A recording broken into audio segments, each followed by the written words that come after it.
और इसके पहले कि हम आगे बढ़ें, हम देखते हैं वो रिपोर्ट जो ये बताएगी कि आज का मुद्दा क्या है। तो देखिए हमारी ये खास रिपोर्ट, फिर डिबेट की तरफ बढ़ते हैं।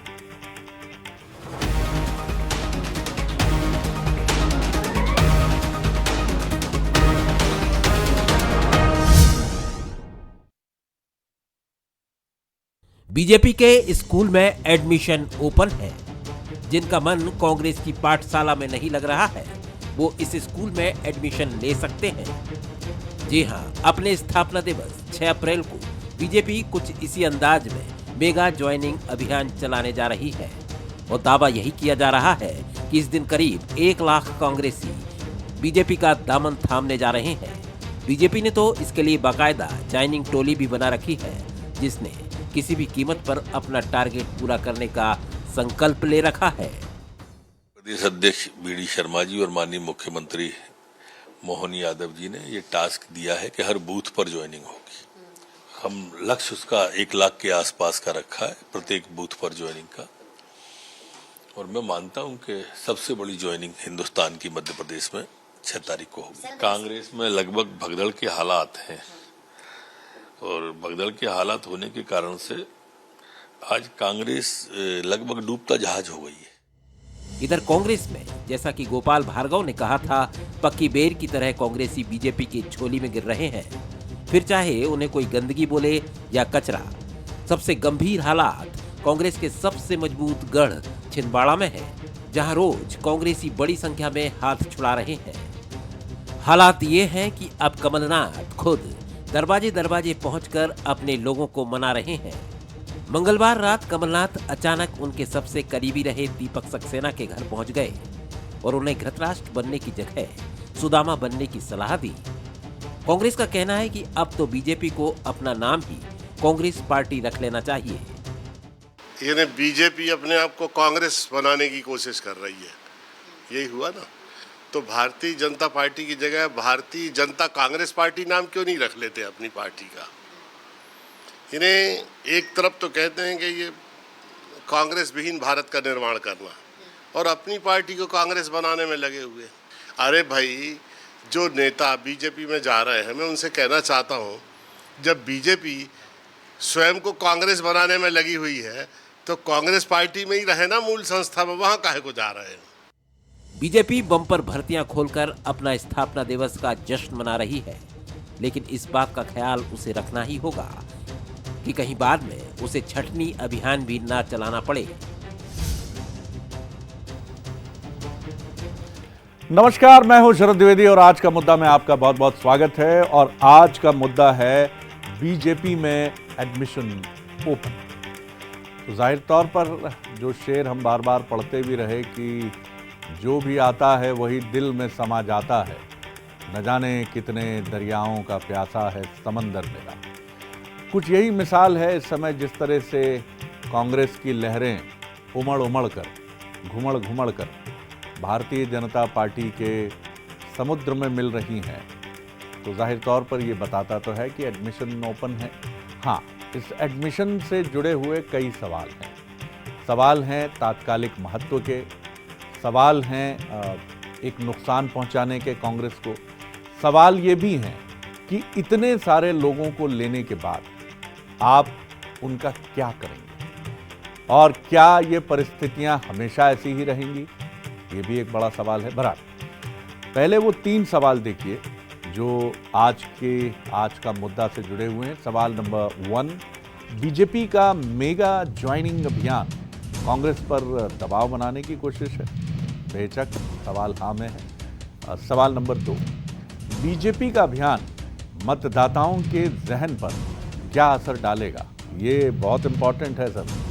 ये इसलिए इंपॉर्टेंट है कि मतदाता क्या सोच रहा है इसको लेकर। पार्टी सोच रही है कि मतदाता ये सोचेंगे कि कांग्रेस बेहद कमजोर है। क्या मतदाता भी ऐसा ही सोच रहा है? ये बहुत इंपॉर्टेंट सवाल है। सवाल नंबर 3, कांग्रेसियों की ज्वाइनिंग बीजेपी में परेशानी का कारण बनेगी। तात्कालिक तौर पर ना और लॉन्ग रन में हाँ। ये कहने में संकोच नहीं, क्योंकि कलदार और नॉन कलदार की बहस भारतीय जनता पार्टी में शुरू हो चुकी है। चलिए अब चलेंगे उन मेहमानों की तरफ जो आज की इस बातचीत में हमारे साथ रहेंगे। वरिष्ठ पत्रकार और राजनीतिक विश्लेषक दिनेश गुप्ता जी हमारे साथ हैं, बहुत स्वागत करता हूं उनका। डॉक्टर हितेश वाजपेयी हैं, भारतीय जनता पार्टी के सीनियर लीडर, पूर्व अध्यक्ष नागरिक आपूर्ति निगम के, और साथ ही मिथुन अहिरवार, युवा नेता हैं, कांग्रेस के स्पोक्स पर्सन हैं। दिनेश जी, यही समझना चाहेंगे आपसे, 3 सवाल हमने आपके सामने रखे। किस तरह से आप देख रहे हैं इसको? ये एडमिशन ओपन जो है, ये एडमिशन क्या कांग्रेस के पूरी तरह कथित रूप से, क्या ऐसा संभव भी होगा कि कांग्रेस पूरी तरह टूट जाएगी और अंतिम बिंदु भी भारतीय जनता पार्टी में आ जाएगा? तो मुकेश नायक जी की बात भी समझ में आती है फिर कि बीजेपी 2 कांग्रेस से आने वालों के लिए क्या, किस तरह आप देखते हैं इस पूरी कोशिश को? इस पूरी कोशिश को एक दूसरे तरीके से भी देख सकते हैं। जो भारतीय जनता पार्टी का हर पोलिंग स्टेशन पर 370 वोट बढ़ाने का लक्ष्य है, ये उसका एक तरीका है कि आपको लोग आएंगे तो अपने साथ निश्चित तौर पर जो पार्टी ज्वाइन कर रहा है वो वोट तो भारतीय जनता पार्टी को देगा, वो उसके परिवार के लोग देंगे, उसके परिचित लोग देंगे। तो जो एक एक पोलिंग स्टेशन पर भी लोग आते हैं और भारतीय जनता पार्टी को वोट देते हैं, तो कांग्रेस का ही वोट भारतीय जनता पार्टी में जाएगा। जो मध्य प्रदेश में जिस तरह की राजनीति रही है कि भारतीय जनता पार्टी और कांग्रेस के बीच की राजनीति है, लोकसभा में उनको 35% के करीब कांग्रेस को वोट मिलता है और विधानसभा में 40% के करीब मिलता है जी। यदि इस वोट को वो कम कर देती है भारतीय जनता पार्टी, तो उसकी एक बहुत बड़ी रणनीतिक विजय होगी। जो उसके जो 370 सीट और 400 पार का जो नारा है, उसको पूरा करने के लिए एक अहम कड़ी है ये कांग्रेस को या मध्य प्रदेश में कमज़ोर करना और लोगों को भारतीय जनता पार्टी में शामिल करना। बिल्कुल, ये आपने काफ़ी इम्पोर्टेंट बात की है।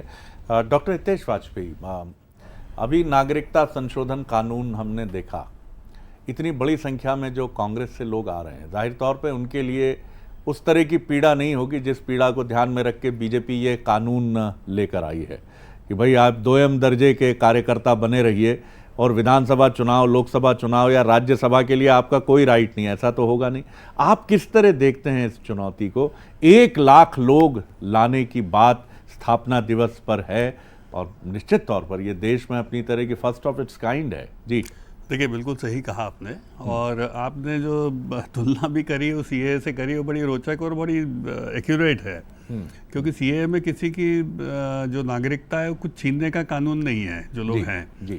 हाँ, एडिशन है कि कुछ लोग और उसमें शामिल होंगे, खास तौर से वो जो बांग्लादेश, पाकिस्तान और अफ़गानिस्तान में परेशान हैं, जो माइनॉरिटीज़ में हैं, उनको धर्म के आधार पर उनको प्रताड़ित किया जाता है।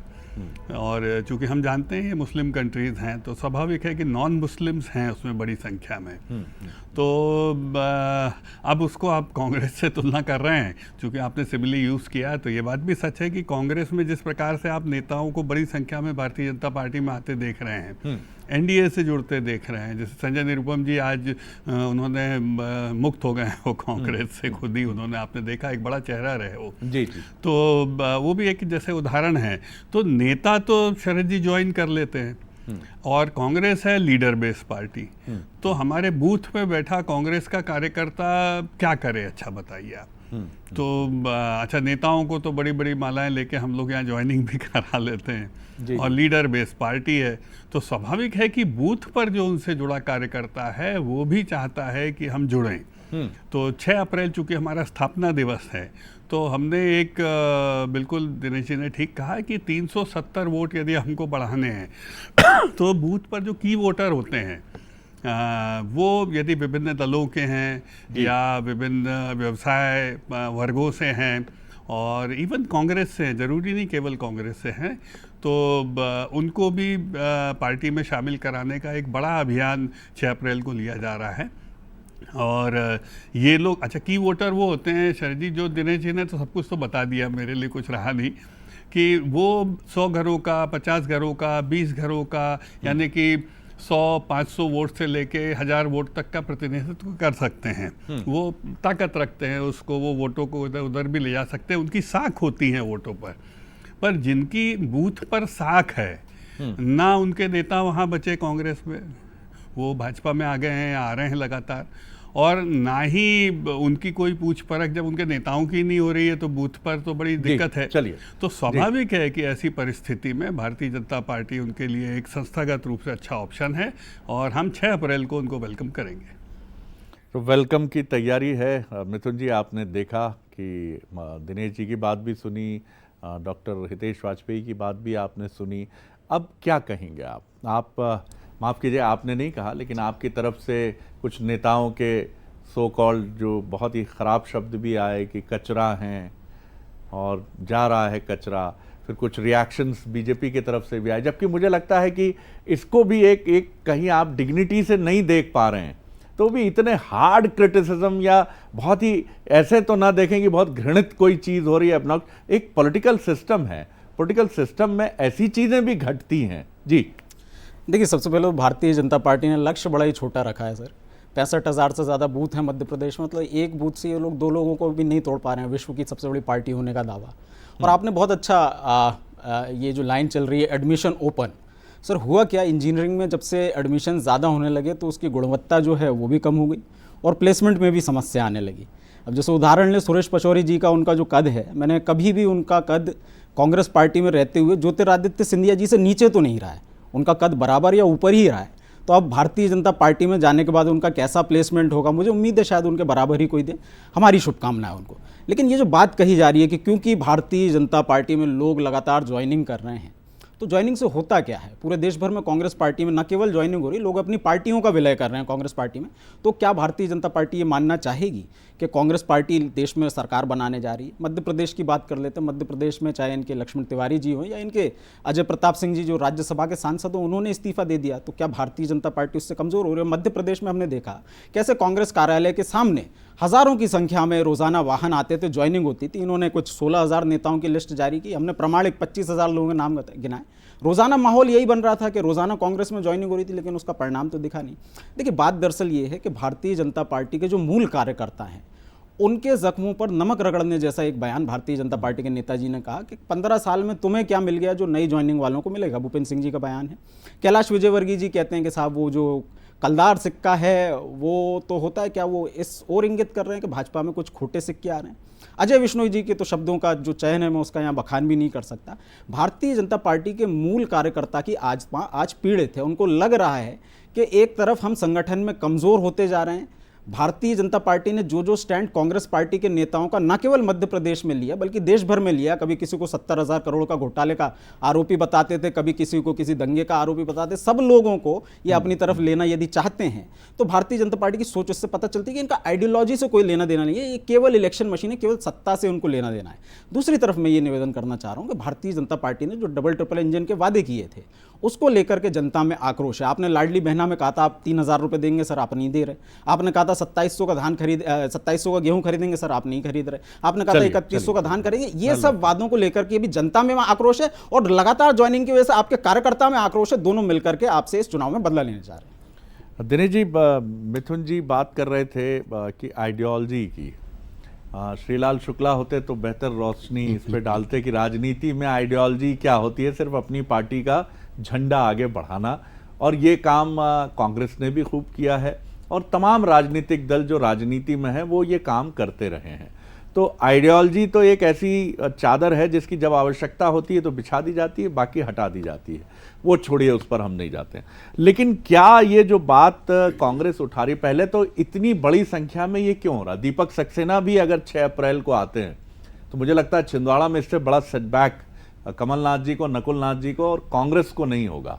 किस तरह आप देख रहे हैं, आखिर इसके पीछे क्यों इतनी बेचैनी, क्यों कांग्रेसियों? शरद जी, इसके जो विधानसभा चुनाव के रिजल्ट हैं आप उसी से देखिए। आप एक जो है कांग्रेस पार्टी के भीतर एक चीज़ तो हो गई है कि अब आगे क्या, आगे कोई संभावना है क्या, आगे कोई लीडर है क्या जो कांग्रेस पार्टी को वापस सत्ता में ला सकता है? क्योंकि एक लंबा समय जो है 15 महीने छोड़ दें तो 20 साल से ऊपर कांग्रेस को विपक्ष में हो गए। मतलब आप सोचिए कि एक पूरी जो जनरेशन है वो विपक्ष की राजनीति कर रही है। बिल्कुल। तो एक जो एंजाइटी होती है, एक जो बेचैनी होती है, वो स्वाभाविक बेचैनी कि आप राजनीति में आए हैं, सत्ता के लिए तो आए हैं ना आप, आपको यदि आपके पास लीडर का भी प्रॉब्लम है, आप आइडियोलॉजी पर भी कोई स्टैंड नहीं कर रहे हैं जिसकी आप बात कर रहे थे, क्योंकि अब जैसे भाजपा की आइडियोलॉजी की बात होती है, अब आप लेकिन उसके मुद्दे तो वही हैं, आइडियोलॉजी बेस्ड मुद्दे हैं, कुछ भी आप करते रहे वो उन्हीं पर काम करते हैं। लेकिन जो अभी मध्य प्रदेश की स्थिति है कि एक लीडरशिप आती है, एक लीडरशिप में जो कॉन्फिडेंस उसको डेवलप करना चाहिए अपने वर्कर में, ऐसी कोई अपील उसकी नहीं होती कि वो किस तरह से वर्कर्स उस पर भरोसा करें। तो जब यही नहीं है, नेशनल लीडरशिप में आप देख लीजिए कि किससे किस चीज़ को अप्रोच करें। ये ऐसा है ना जैसे कोई समारोह में अव्यवस्था फैल जाती है ना, कि आप कोई उसका देखने वाला नहीं है, इंतजाम करने वाला नहीं है, तो फिर लोग क्या करेंगे?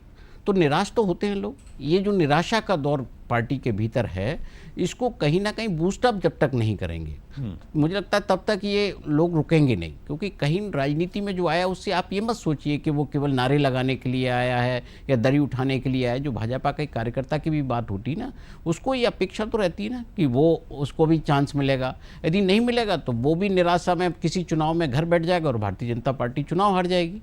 तो इस उम्मीद में शायद कांग्रेस बैठी हो कि भारतीय जनता पार्टी को जनता जब घर में बिठा दे तब हमें सत्ता मिल जाएगी। तो बहुत सारी चीज़ें राजनीति में होती हैं। अभी तो कांग्रेस के भीतर जो निराशा का वातावरण है कार्यकर्ता में, वही एक बड़ा कारण है। डॉक्टर वाजपेयी, ये ठीक बात है कि एक कार्डर बेस्ड पार्टी, एक अनुशासित पार्टी के लिए बहुत सारी चीज़ें उसके अनुशासन के ढांचे के पीछे छिप भी जाती हैं और सामने नहीं आती हैं। अब तक आपके यहाँ चुनौती थी कि आपकी पीढ़ी को एक समुचित स्थान मिले। अब उसी के मुकाबिल कांग्रेस से भी लोग आ रहे हैं जिनके साथ वायदे हैं, जो अपना अधिकार भी मांगेंगे अगले विधानसभा और लोकसभा चुनाव में। इस समायोजन को अगर ठीक से नहीं अंजाम दिया गया तो ये चुनौती तो बनेगा। देखिए शरद जी, आपकी बात सही भी हो सकती है और आपकी बात सही नहीं भी हो सकती है कि ऐसी कोई चुनौती आए, और आए तो हो सकता है हमारे यहाँ समाधान हमारे लीडर्स निकाल लेंगे। तो ये सब कयास हैं। लेकिन एक बात जो निश्चितता है, वो दिनेश जी ने बहुत अच्छी बात करी कि कोई दल इसके भरोसे बैठा रहा, उसके भरोसे बैठा रहा कि हाँ ये होगा तो ऐसा हो जाए, बैठा रहा।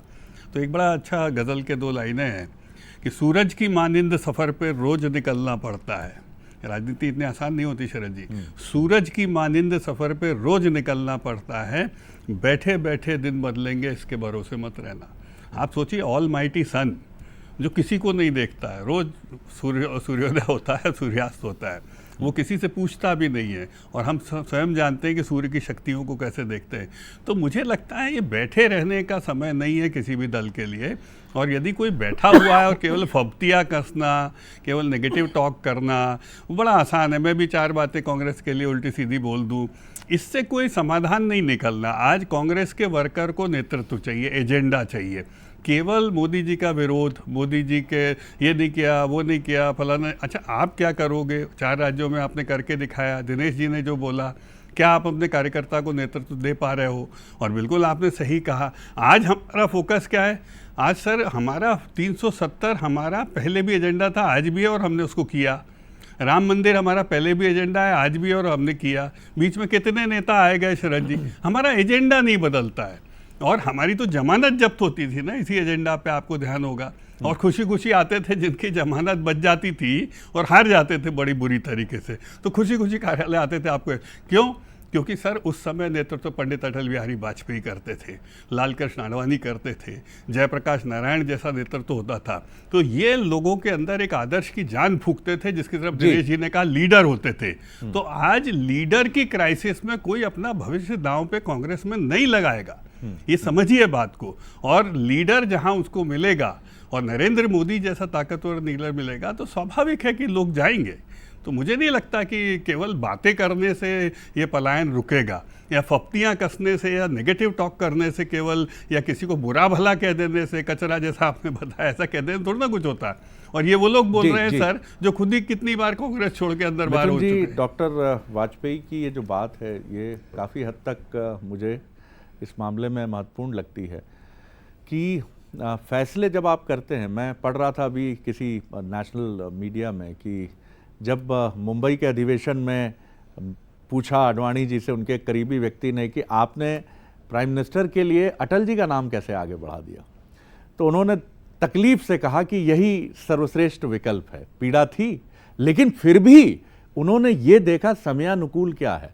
शायद अगर मध्य प्रदेश में सिंधिया होते 18 में, पीड़ा नहीं होती। वहाँ गहलोत जी की जगह पायलट होते, पीड़ा नहीं होती। ऐसे बहुत सारे निर्णय थे जो मिथुन अहिरवार नहीं ले सकते, जो यहाँ बैठे सैकड़ों लाखों कार्यकर्ता नहीं ले सकते, दिल्ली में बैठे लोग ले सकते थे, उन्होंने नहीं लिए। जो कहते हैं ना कि लम्हों ने खता की, सदियों ने सजा पाई। देखिए, उदाहरण के लिए देखें तो ज्योतिरादित्य सिंधिया जी हमारे कैंपेन कमेटी के चीफ थे, लगभग उनका नाम क्लियर ही था। 2013 जो चाहिए था सर वो नहीं मिला। सर 2013 की मैं बात कर रहा हूँ, लेकिन उनके नेतृत्व में हमें सफलता प्राप्त नहीं हुई, तो जाहिर सी बात है फिर किसी और नाम पर विचार करना था। कमलनाथ जी का जो स्टैचर है, कमलनाथ जी का जो कद है, और उन्होंने अपने आप को प्रूव भी किया है कि 5 महीने के कार्यकाल में वो सरकार ला कर। लेकिन मुझे कभी कभी बड़ी शंका होती है भारतीय जनता पार्टी की बातों पर। एक तरफ कहते हैं कि मोदी जी का नेतृत्व बड़ा सक्षम है, उन्होंने 370 हटा दी, राम मंदिर बनवा दिया, तो क्या अटल बिहारी वाजपेयी जी इतने सक्षम नहीं थे? और राम मंदिर की बात तो मैंने जो समझी है वो सुप्रीम कोर्ट के माध्यम से हुई। 370 की जो स्थिति है, चुनाव आयोग कह रहा है कि वहाँ सिक्योरिटी के लैप्सेस हैं, इसलिए हम वहाँ चुनाव नहीं करवा सकते। भारतीय जनता पार्टी 370 के बजाय यदि इन्हें अपने किसी काम पर अपना नारा सेट करना है तो 370 के बजाय 420 करें तो ज्यादा बेहतर रहेगा। भारतीय जनता पार्टी ने जुमलेबाजी, ये फालतू की बात है, यही मैं बोल रहा हूँ, यूजलेस टॉक्स मत करो, हम नहीं करते, बदतमीजी नहीं करना, बदतमीजी नहीं करना, तर्क है, नहीं करना, उतर के भाषा का संयम हो गया ना बीच में, इसीलिए तो जनता आपको उठा कर फेंक रही है। अभी भी शर्म नहीं आ रही है, शर्म आपको आनी चाहिए। आपके नेता आपको कचरा कह रहे हैं, मैं नहीं कह रहा हूं। सम्मान से बात कर रहा हूं, उसको कमजोरी समझ रहे हो, मुझे लगता है कमजोरी समझ रहे हैं, आप बिलो बेल्ट हिटिंग करोगे, कमजोर हैं, आप कमजोर हैं, आपकी पार्टी आप बिलो बेल्ट हिटिंग करोगे, शर्म आती है आपको? आप अपने विपक्ष को सम्मानित शब्दों से एड्रेस नहीं कर सकते, बैंकरप्ट हो आप, दिवाली हो, आपके पास तर्क नहीं है। दिनेश जी की तरफ आ रहा हूं, दिनेश जी मैं आपकी तरफ आ रहा हूं। मुझे एक मिनट कुत्सित कांग्रेस अच्छा लगेगा? नहीं, ये सारी चीजें नहीं। चलिए, मैं वक्त ही हो गया इस बहस में, यही बहस का पंगा है। बहुत शुक्रिया डॉक्टर हितेश वाजपेयी, बहुत शुक्रिया मिथुन अहिरवार साहब, और बहुत शुक्रिया दिनेश जी। देखिए, जो बहस होती है उसका सबसे बड़ा नुकसान यही होता है कि मुद्दे की बात पीछे छूट जाती है। मिथुन जी या कांग्रेस का ये जो दावा है कि ये एक किस्म की कथित रूप से या आरोपित धोखाधड़ी है, तो जो लोग विलिंगली ऑप्ट कर रहे हैं पार्टी छोड़कर बीजेपी में जाना, और जो राजनीतिक स्ट्रैटेजी की दृष्टि से आप इसको जिस भी रूप में देखें, लेकिन राजनीतिक दृष्टि से, फायदे की दृष्टि से, हाँ ये आप कह सकते हैं कि इसमें फ़ायदा है, लेकिन ये फ़ायदा जबरन किसी पर थोपा नहीं गया है। कोई छोड़ रहा है, जा रहा है, तो जाहिर तौर पर किसी को उससे फ़ायदा हो रहा है, वो उसका फ़ायदा उठा रहा है। मुट्ठी भर लोगों ने भी क्रांतियां की हैं और परिस्थितियां बदली हैं। सवाल ये है कि अगर कांग्रेस अपनी एक बड़ी संख्या खो रही है तो उसके पास क्या वो मुट्ठी भर सेनानी भी हैं जो बहुत ख़राब परिस्थितियों में भी लड़कर अपनी पार्टी को आगे ले जा सकते हैं? ये एक बड़ा सवाल है, और आपको रोकने के लिए एक लीडरशिप की अपील तो चाहिए होगी, न सिर्फ केंद्र में बल्कि राज्यों में, जिसका चुंबकीय आकर्षण अक्सर कमजोरी के क्षणों में एक अद्भुत साहस से अपने कार्यकर्ताओं को भर देता है। और 135-36 साल पुरानी पार्टी को क्या ये बताना पड़ेगा कि वो साहस क्या होता है? और आप अपने पन्ने पलटकर पीछे देखें कि जब अंग्रेज लाठियां बरसाते थे तो कौन सी ताकत थी जो कांग्रेस को खड़ा करती थी? क्या ये महात्मा गांधी थे? क्या ये पटेल थे? क्या ये नेहरू थे? और ऐसे सैकड़ों अनाम लोग भी थे जिनके नाम नहीं जाने। बड़ा सवाल है, कांग्रेस को समझना होगा। बहुत शुक्रिया एक बार फिर आप सभी का, और आगे देखिए छत्तीसगढ़ आज का मुद्दा, और मुझे दीजिए इजाजत। नमस्कार।